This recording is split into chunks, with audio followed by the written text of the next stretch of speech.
Coming up on Firebird TV. We're covering Seaport Village, one of San Diego's tourist attractions. Sitting down with delicious Kansas City barbecue for an inside look on the restaurant's past. And discussing sports and national news that keep San Diego entertained and informed. Today is April 1st, 2015. I'm Briana Trujillo. I'm Gabriela Sotomayor. And Firebird TV starts now.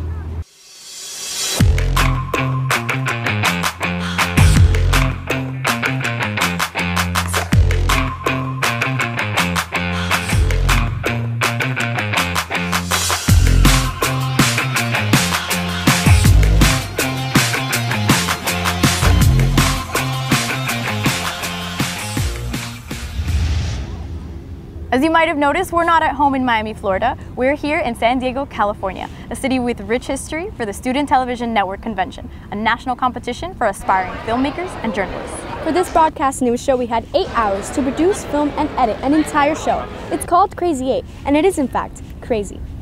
There are several things to do in San Diego. From the beaches to the city, it's no wonder it attracts people from all over the world. Getting to know San Diego is a central part of today's show. That's why Emily Lara is over at Seaport Village, one of San Diego's many hotspots, to shed light on how it brings something special to this wonderful city. What was once the site of buried victims of the Spanish expedition of 1782, and eventually a railroad yard where goods and materials were transported, is now Seaport Village, a shopping center that holds more than 70 stores, restaurants, and galleries. This captivating location dates back to 1978 when the center broke ground, but it wasn't until 1980 that it became available to the public after being developed by Morris Topman. Since it opened its doors back in the 1980s, Seaport Village has been home to some of the most unique shops and restaurants in the San Diego area, attracting a wide span of generations. We stopped by Applebox Wooden Toys and had the opportunity to speak to Nizette Agoncillo on how her toy store attracts crowds of all ages. There's a lot of visitors coming from everywhere, every state, just everywhere, and yeah, and the toys actually, and the way that we personalize things, it attracts them. Unlike others, this toy store doesn't feature modern plastic toys, but instead handcrafted wooden toys. Yeah, and even older, the older crowd, it attracts them because they remember the older toys, which is the wooden toys, and not the plastic toys. Being around for almost 35 years makes Applebox Toys another great addition to the history of Seaport Village. So the next time you travel, remember to take some time to reflect on the historical background of that location. For Firebird TV, I'm Emily Lara reporting. President Obama's executive order on immigration has been delayed by a Texas district judge, along with 26 states suing the federal government for the executive action, declaring the amnesty program unconstitutional.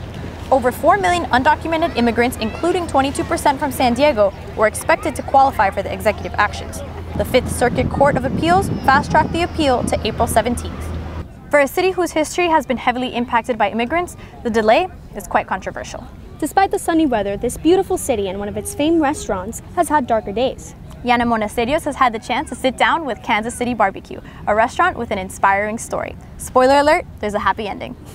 Well, it's certainly been a good and interesting experience over the last 32 years, next month since we've been open. Martin Blair and his wife Cindy opened the renowned Kansas City Barbecue in 1983, making it one of the first in the downtown San Diego area.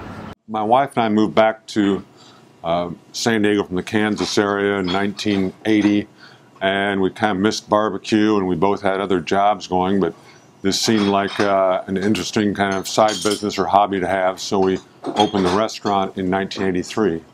This restaurant is not only known for its delicious barbecue, but also for being one of the locations in the 1986 classic Top Gun.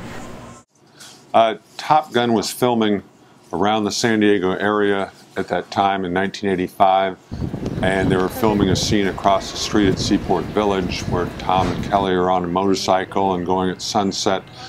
And in setting up that scene, they came over and had a beer, and they asked us if we'd be interested in closing down. In the summer of 2008, a fire originated in an open cooking pit in the restaurant's kitchen. Fortunately, no one was injured, but we lost a lot of our memorabilia in the front 2 rooms, and there was a lot of smoke damage in the side rooms at the time. Luckily, the restaurant reopened 5 months later. Still get a lot of tourism, international interest now, just still from the movie because so many people had seen it, enjoyed it. It's been fun to see over the last 25 years. Kansas City Barbecue was established in the San Diego area 32 years ago, but despite some bumps on the road, it remains a prominent tourist hotspot. For Firebird TV, I'm Yannah Monasterios reporting.